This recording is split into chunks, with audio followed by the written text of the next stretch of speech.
Huh. So all wild horses used to be at the back here.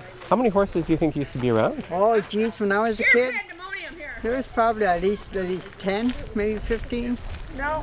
Huh. Yeah. No. And you used to get on them and ride them around? Well, we used to, we used to try. The Spirit Horse Returns is a musical production by Indigenous and non-Indigenous people working together. Our workshop at the Festival of the Sound in Parry Sound, Ontario is an opportunity to listen to the elders. Over the next week, we'll build the art, music, and script and walk the traditional trails of the Ojibwe Horses. Being here today and part of this camp and being here for this weekend in this camp has made it real, has really tied it to the ground, and being here with the horses has allowed us to understand really what the project is all about. So we're packing up the horses here and we're taking them over now, and from what we understand, this is the first time horses of this breed will have been over there in 50 years.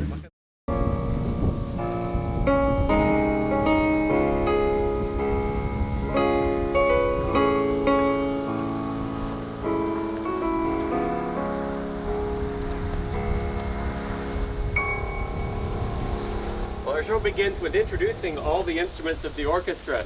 So this is what you get today. And oh, it's my good friend Rhonda. I called to talk to you about the horses, but it looks like you got a lot of friends there. She looks like tobacco. We offer tobacco in our ceremonies. Let's call her a Samakwe. It means a Sama. It means tobacco, and Ikwe means woman. So tobacco woman. Yeah, that feels right. Let's sing a song in honor of her name. And I've sang that song before, the beginning.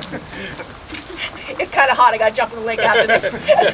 Well, cut and paste. Wow, that was great. Yeah, thanks everyone. Thanks, Thank you. They were helpers to all nations. Horses have senses that go beyond those of humans. They can help give us guidance into the spirit world like they will give us strength to help us in the physical world. With our hunting and working on the land. But when is this? It's hard to know exactly. Hundreds of years, thousands of years, mythic times. This is very different from what I've been taught. I was taught that the first settlers came to North America with all the horses. There weren't any horses here before that. Well, settlers brought their own horses, but our elders teach us that the horses were here already. Can you tell us about that? What would you want to know? I was just a when little you were kid. a little girl, what happened? I just stepped behind that building here. My mother's house was there. This was all field. Okay. And the horses used to be, and there used to be a house on the hill. There was Mr. Miller's. But in the field, that's where all the horses were. Oh, yeah. And as a little kid, I used to have to walk across to go and visit. And the horses used to be out there. I used to be scared because I was only 3 or 4. Yeah. But you used to ride them too, right? Well, yeah. Well, we weren't supposed to, but.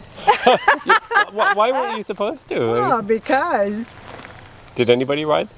Well, the kids used to. We used to bring them up right up to my mom's back porch there, and then we'd get on the horse and bear back, right? Of course, my older siblings were better at it than me.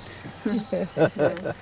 And I know that my husband used to talk a lot about the horses when he was young, because his grandfather owned horses, and he used to talk about how they used to go way down the bay in the winter with the horses and drag all the logs back out, and that's how they would make some money, he said, so that they'd have money for their groceries in the winter.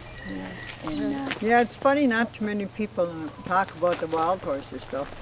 No. So the wild horses were different from the work horses. Yeah, they had those big, huge. The big hoofs, Big feet. Yeah, big feet.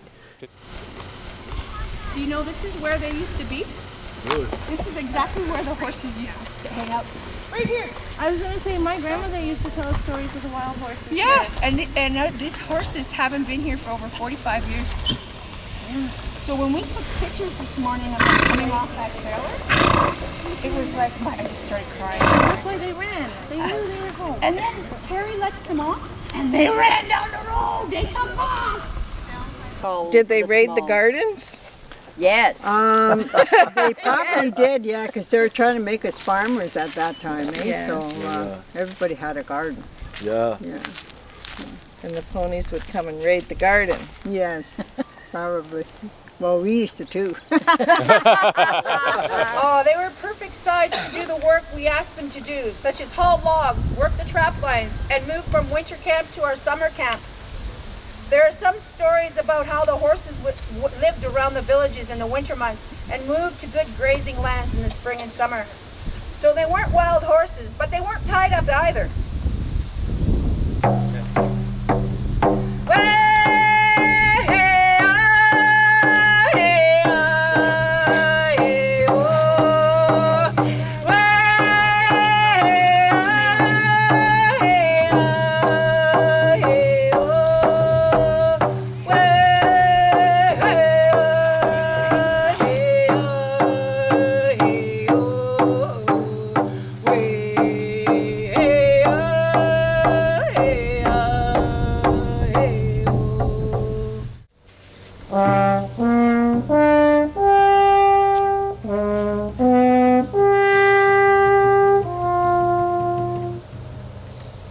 And what does the future hold?